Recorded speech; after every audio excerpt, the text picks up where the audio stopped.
Welcome to episode 10 of the Princeton Podcast with Mayor Mark Freda. In this episode, Mark caught up with Adam Welch, the Executive Director of the Arts Council of Princeton. In addition to describing the variety of programs provided by the Arts Council, as well as his notable work in ceramics, Adam described the Arts Council's collaboration with Princeton University to develop a new format for this year's Communiversity, now entitled April Arts and hosted at dozens of venues throughout Princeton.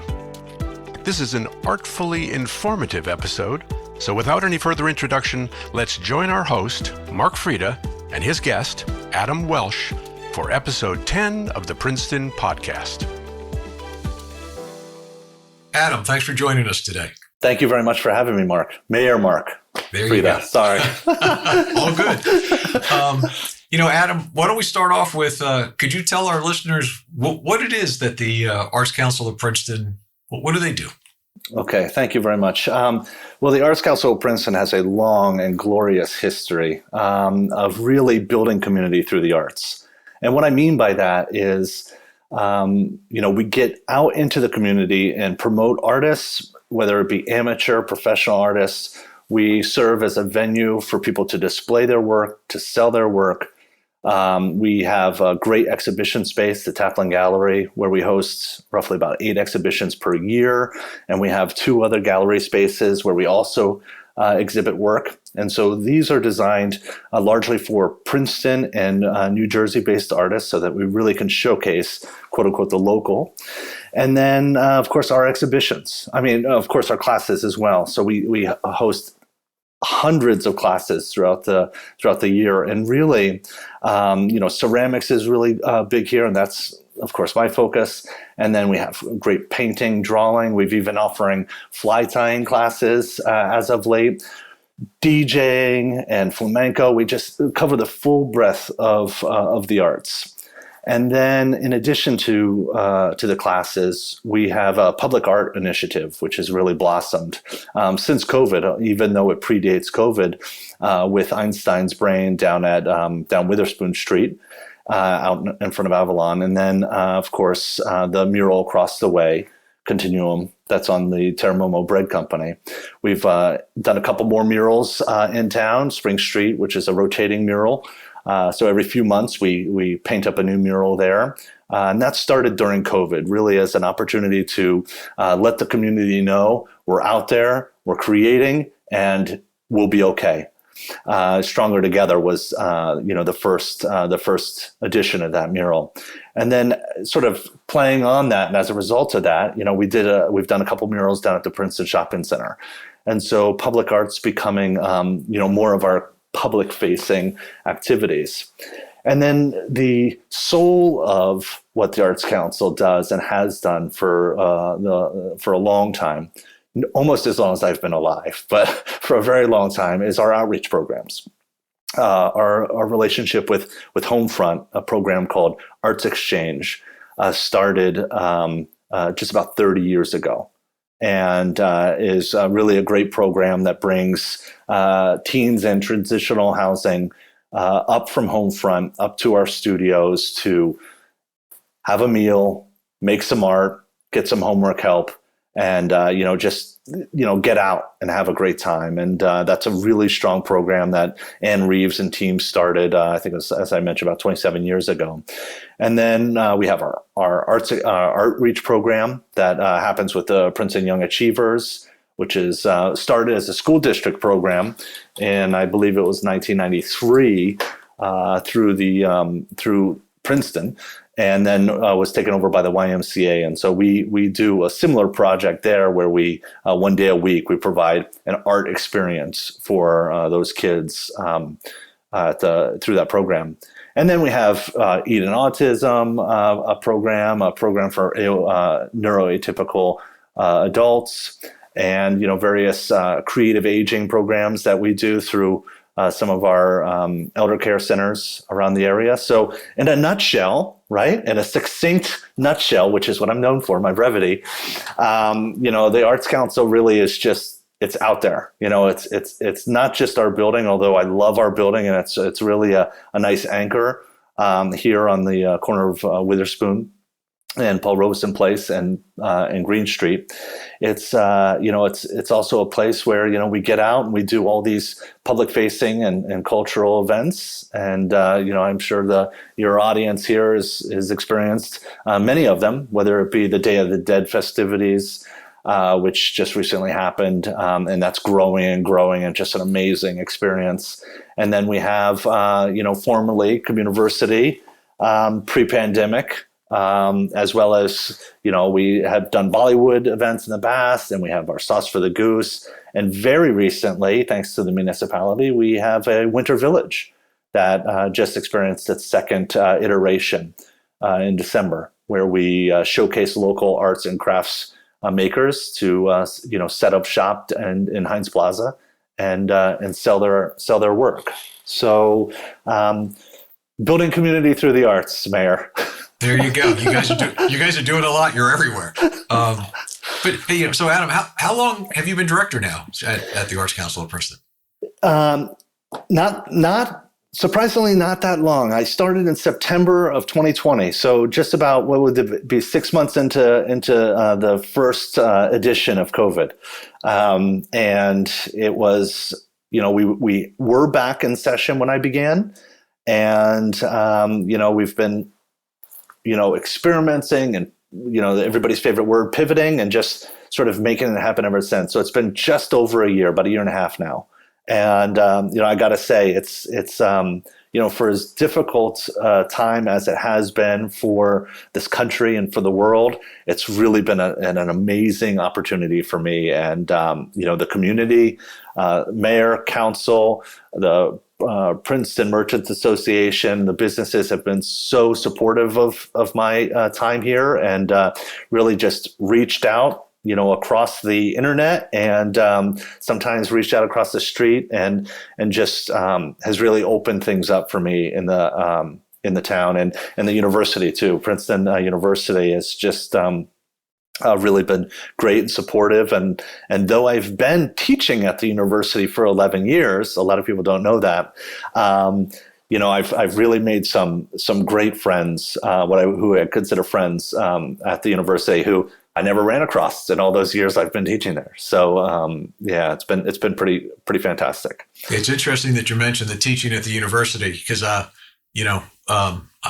looked you up a little bit, I Googled you and saw stuff, and I saw that there. So that was one of my questions. So let me ask you about that. So what have you been teaching at the university? And, I think that'd be interesting to hear about.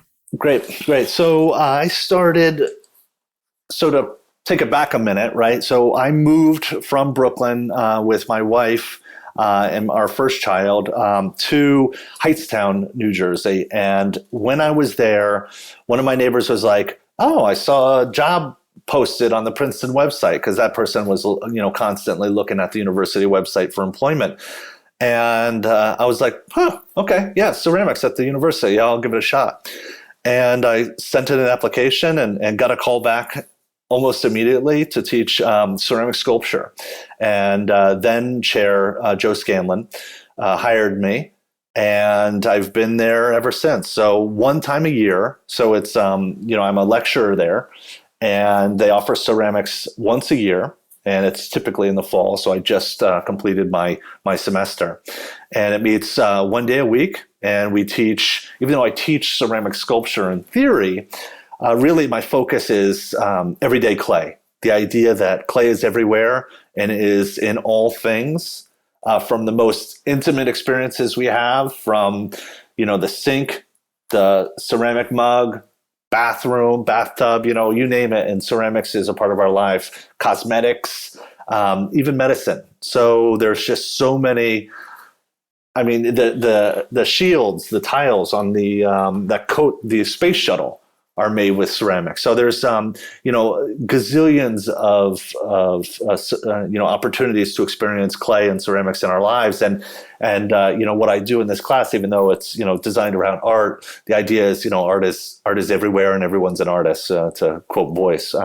It's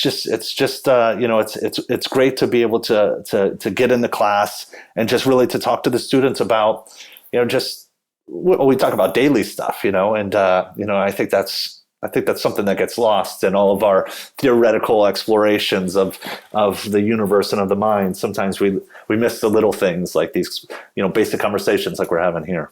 Yeah. All right. So I figured out you live in Hightstown. You moved to Hightstown from Brooklyn. So where'd you grow up? Grew up in Northern Virginia in a town called Burke, which is in Fairfax County. Was there till I was 18. So basically lived in the same house until I was 18 and moved out. And I did what I think most kids do, want to get as far away as I possibly can. So I left Burke Center when I turned 18 and traveled across the country in my Volkswagen bus to Oregon and took some classes there at Southern Oregon State College, now called Southern Oregon University, and just been sort of jumping around. It's a little known secret, I think, at this point, but I went to 5 different colleges before I finally finished. So ultimately, started in Virginia, landed, followed my then girlfriend, now wife, up to Manhattan, ended up in Brooklyn, and then started to expand. The family starts to grow. And, we grow, and, our material possessions grow, and our little 400 square foot apartment in Brooklyn with a kid and with a young child and Amelie and a dog just isn't big enough. Interesting. So, you mentioned the 5 college plan. I was on the 3 college plan myself. So, I get it. But you relate. You have a couple degrees, don't you? So I my first degree is a BFA, a Bachelor's of Fine Arts, which, as I'd mentioned, ultimately came from Northern Arizona University. And the degree, though it was a BFA, I also got a minor in arts education. Initially I thought, since I found ceramics in middle school or 10th grade, I think we call that high school in New Jersey. So I found it in 10th grade, and it's totally changed my life. And I thought, this is, foolishly maybe, but I thought, okay, so this gave me purpose, gave me drive, gave me focus when nothing else did. And, and fortunately, I had parents that were accepting of, somebody that wants to make pots, right? So it's not every parent's dream that their kid will become a potter. And I had parents that were, okay with this. And I thought to myself in college, I said, I want to be that person that provides that opportunity, to a kid that might be struggling in school or needing to find path, needing to find purpose. So I minored in the arts education, and then decided to go to graduate studies because midway through my college career, I started to think, do I really want to teach teenagers? Do I really want to be around kids all the time? So then I started to think about, well, maybe I want to teach college. And so I went to graduate school, got my MFA, my Master's of Fine Arts, from Virginia Commonwealth University in Richmond, Virginia. And that sort of sums up my college experiences anyway. There you go. All right. So you're married. You have at least one child. So still one, or? 2 daughters. I have 2 daughters. Amelie is my eldest, and then Finley. They both go to school. One's in high school in Hightstown, at Hightstown High School, and the other one is at the Roger. Oh my goodness. Roger School in Hightstown as well. Yeah, hopefully you know where your children go to school. But anyway, I hope I can find them when I need to. Yeah. So the Grace Norton Rogers School, my 2 daughters and my wife Rachel. We've been in Hightstown in the house now. I guess we've been here been there about 13 years. Yeah. So prior to coming to the Arts Council, where were you? What were you doing? Great. So I was, for 17 years, I was at a place called Greenwich House Pottery. It's a ceramic school in Greenwich Village, and much the same scale and sort of breadth as the Arts Council of Princeton, right? So, the budgets are about the same, the amount of employees are about the same. But the distinction is here, it's all the arts. There, it's focused just on ceramics. So I was there, as I had mentioned, 17 years. So I was, in Brooklyn. So I was there for 5 years while I was in Brooklyn, and then the 12 years commuting from Heightstown. And I started as a secretary there, and kind of like a secretary for the students. It was a position we called student liaison. And I did that for a couple of years and then worked my way up to assistant director and then became the director. And I was director there for about 10 years. And it was a great experience being in New York City. It's a lot of fun and a lot of excitement. And it was a really exciting time. Ceramics, not to bore anybody with the sort of the high art, low art conversation, but ceramics was sort of pretty low on the hierarchy of importance in the art world. And really, my time in New York City really saw the switch where it sort of became at the height of that hierarchy. And that really opened up a lot of opportunities. And I met a lot of great artists. Rick Tirvani, who did we had a public art piece of his here, a flag that we flew over our building. That's been a great artist I met, and Tom Sachs and Gada Amer. So I met some really, really great artists there. So it was a really good time to be there. And all the while, being at, well, not all the while, but, for 11 of those, I guess it was 9.5 of those years, I was also at Princeton. So I was teaching there. So I was having both experiences, which is something I quite like, having the opportunity to have that academic, intellectual life, as well as the sort of administrative, problem solving, getting into the thick of it, experience as well. So it's what I find about teaching, even though it's, teaching ceramics is kind of like a full-time job because you got to deal with the clay and make the glaze and fire the kilns. It's, it's a lot of extracurricular activity. So even though it's juggling what feels like two full-time jobs at times, they really complement each other and they really fulfill different aspects of my life. So that's why I've kept up with the university simultaneously with this job, and because Princeton University is amazing. It's a great, it's also a great place, and it's a great place to work. It is a great place. So, rumor has it that some of your artwork has been included in a few different books. So, what's that about? Tell me. Yeah. So I do make art too. So that's kind of like a third job, right? So I do not only pots and functional pots and make a lot of work and find a lot of fulfillment. I don't mean to disparage one versus the other.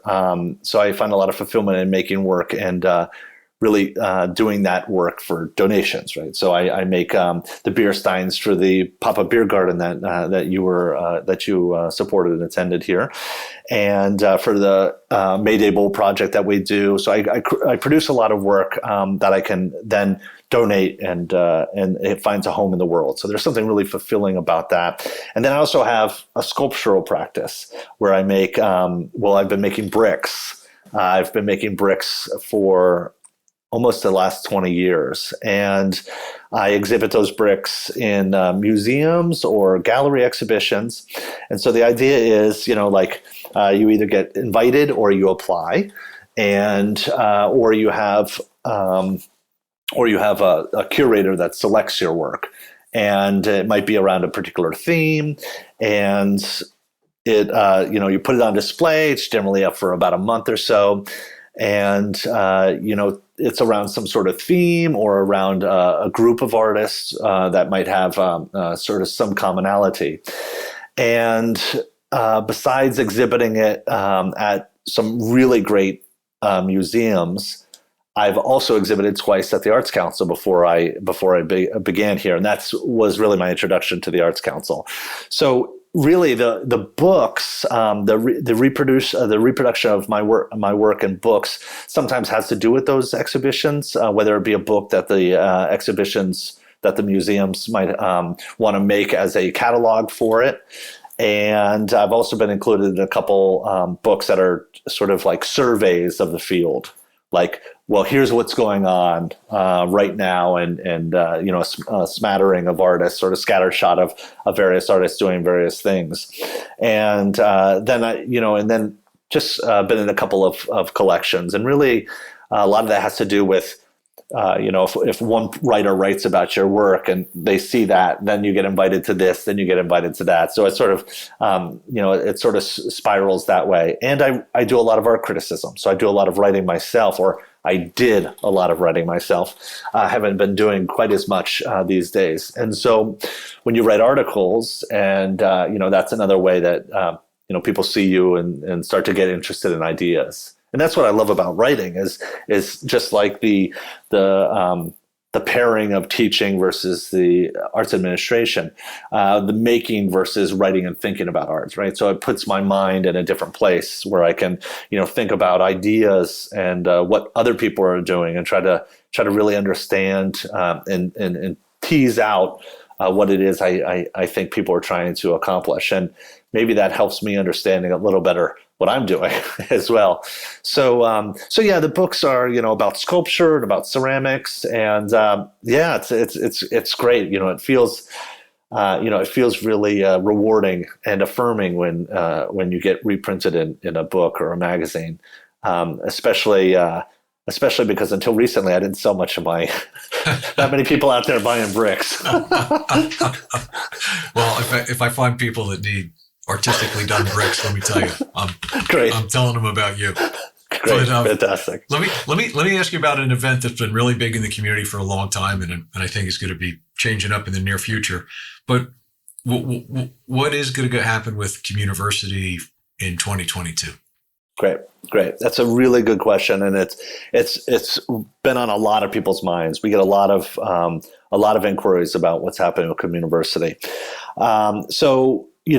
With all of the activities that are happening in town in the very near future, everything that's booked up between the Witherspoon Street construction, the Griggs Corner construction, the Graduate Hotel, and the uncertainty of our sort of COVID existence, is we've at the Arts Council tried to figure out what would be the best way that we could possibly create an opportunity that's along the lines of a Communiversity that would be socially distanced, more safe, and more sort of decentered, rather than being just all crammed together in one place. An opportunity to really engage other aspects of the town that don't normally see quite as much sort of arts activity.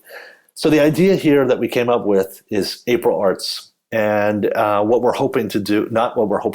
we are doing.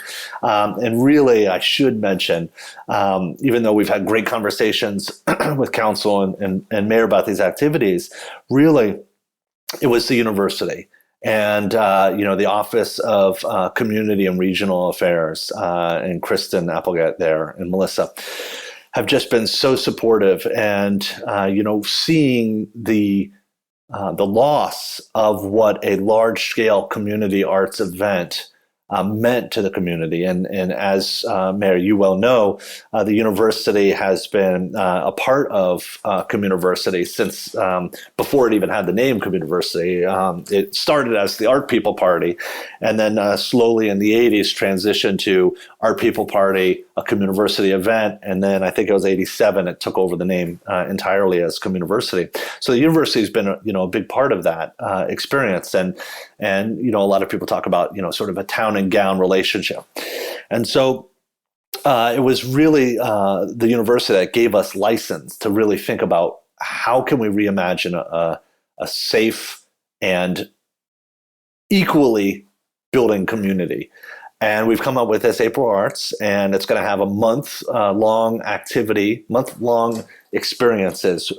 One of them is the Princeton Piano Project, where we'll be working with resident artists to paint and decorate these pianos that are gently used and they'll be put around town in various locations where we'll choreograph some concerts, as well as allow the town to engage with these public art pieces, sort of interactive public art works.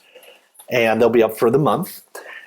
And we're going to be promoting. So, even though, obviously I'm a huge fan of the Arts Council and all the things we do, and we do so many activities. We'll have an exhibition up during the time. Joe Costa will have a painting exhibition.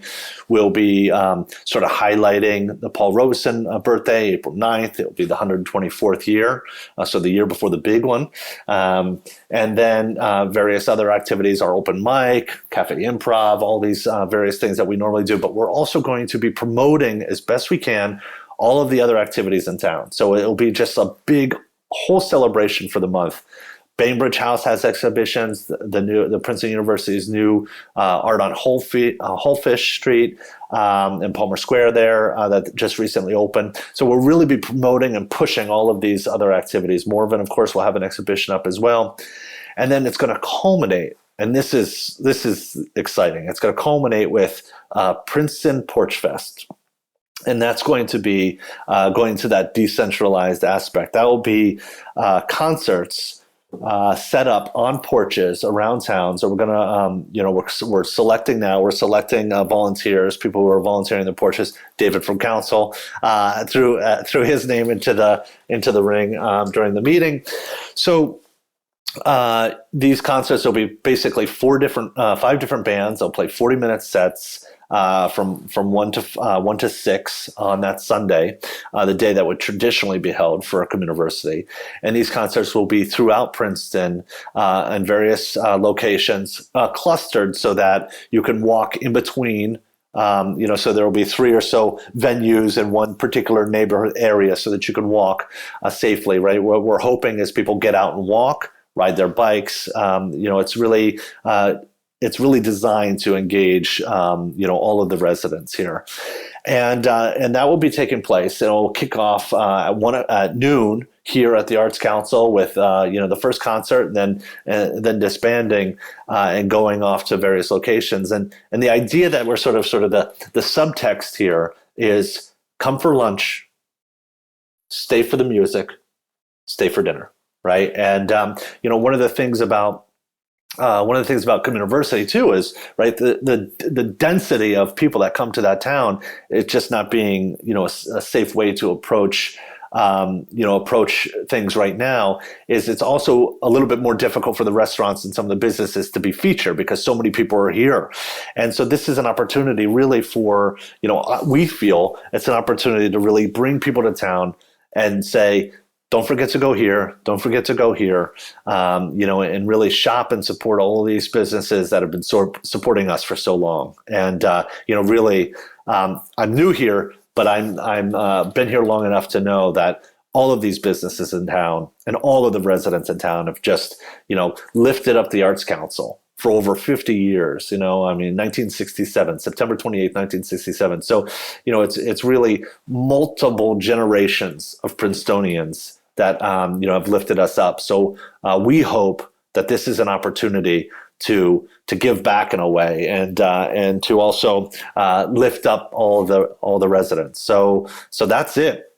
April Arts. Which sounds pretty exciting. It should really be a good time. So it's great to hear how innovative the Arts Council can be. And it's great also to hear about the university's support so that you can make the transition from Communiversity to this other event. Let me ask you one final question, which I think is probably important. How can the community best support the Arts Council of Princeton? What should all of us as residents do to help you? Well, that is a great question. And, it's a humbling question at the same time. As I just on the tail of what I was just saying is, we've had so many years of great support, and, ultimately, we rely so much on funding through donations, through the fundraisers. Money is always one of those things in the background where we do what we do and we make art, but we don't often think about, well, somebody's paying for this. We have the classes, but really it's the fundraisers that really drive our ability to do the outreach programs, to do all of the free programming that we do here in town, all the free community and cultural events we do. So, obviously, through philanthropic means, but also coming out and attending the events, right? We want, we love to have people join in with these activities, and really, as I've said, not on this podcast, but I say sort of over and over again, is I've made my life in the arts, and I find that I fully subscribe and believe in what I call this sort of transformative power of art, and I think that art has the ability to change the way we see the world and to change the way we live in the world, in subtle ways and monumental ways. Monumental for me and subtle for others. And I think that what we want to do, and this is the idea of this building community, right? Is what we want to do is we want to share that power with everyone. Right. And we want to be able to give everyone, as many as we can, the opportunity to experience what the arts can do, whether it be making in one of our classes or at a workshop or attending one of our events or the cultural activities. So just coming out, of course, philanthropically, yes, that's important. We gotta stay open, but coming out and supporting the events and attending the events is another great way to do that. And we also, with April Arts, if we're going to talk about something that's coming up, right around the corner, is, of course, there's sponsorship opportunities, and all the local businesses have been really great over the years with sponsorships and Bloomberg and various corporations around town. But come out to the concerts, volunteer your porch, come out and by supporting the events and supporting, the people that support us, there's nothing more I can ask for. And we appreciate everyone's patience and the graciousness of the town. I know, we love to do the murals on Spring Street, and, we fund that internally, right? So our classes help fund that. It's not something we get a lot of sponsorship for. So, thank everyone for coming by and saying, hey, we love what you're doing. We love this mural, and, just, engaging with us. I know artists can be strange people, but we love it when everybody shares their strangeness. We're all strange in our own way, right? So that's the biggest thing is building community through the arts doesn't work if there's no community. Right. Well, Adam, look, I think the Arts Council does a great job. You do a great job. I'm very happy that you were able to find some time to join us today. So a big thank you. Thank you so much. And thank you for having me and for everything you all do. Thank you, Mayor. Take care. Thank you for joining us for episode 10 of the Princeton Podcast, produced as a community service by HG Media, providing audio, video, and website design services here in Princeton since 1999. If you enjoyed this episode of the Princeton Podcast, please share it with your friends, and be sure to subscribe to us on Apple Podcasts, Spotify, Google, Stitcher, or wherever you listen to podcasts.